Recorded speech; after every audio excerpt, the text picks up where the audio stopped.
নমস্কার বন্ধুরা, পায়েলের রন্ধনশালায় আরেকটি নতুন রেসিপিতে আপনাদের সকলকে স্বাগত জানাই। আজকে আমার রেসিপি হলো ডালিয়ার খিচুড়ি রেসিপি, যেটা খুব কম পরিমাণ তেল মশলা দিয়ে হেলদিভাবে বানিয়েছি। চলুন দেখে নেওয়া যাক আমার আজকের এই রেসিপিটা। প্রথমে আমি এক বাটি মতো মুগের ডাল শুকনো খোলায় ভেজে নিচ্ছি।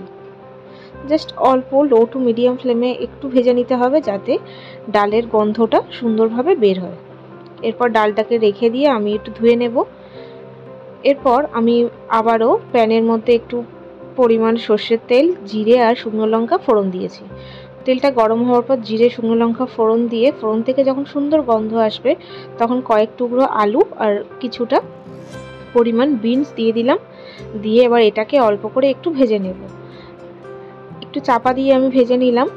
এবার আপনাদের বাড়িতে যা যা সবজি থাকবে সব রকম সবজিই দেওয়া যেতে পারে এই খিচুড়িতে।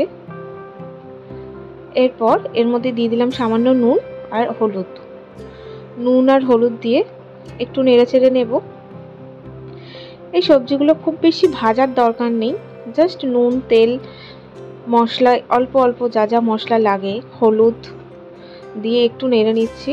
এবার দিয়ে দিলাম টমেটো কুচি আর কাঁচা লঙ্কা কুচি।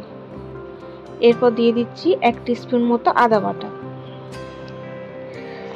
আদা বাটাটা দিয়ে খুব ভালোভাবে নেড়ে চেড়ে নিতে হবে।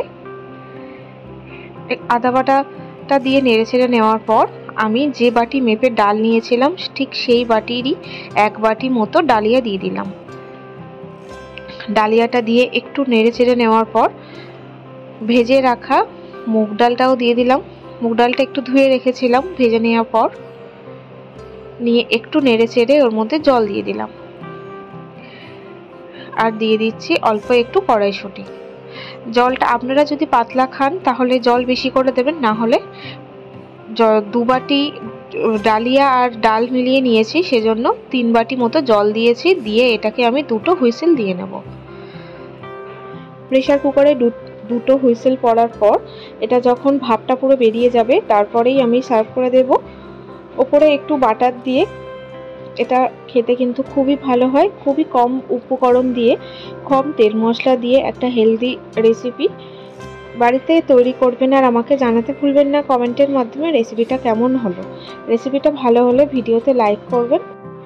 নতুন বন্ধু হলে সাবস্ক্রাইব করার অনুরোধ রইল। সবাই সুস্থ থাকবেন।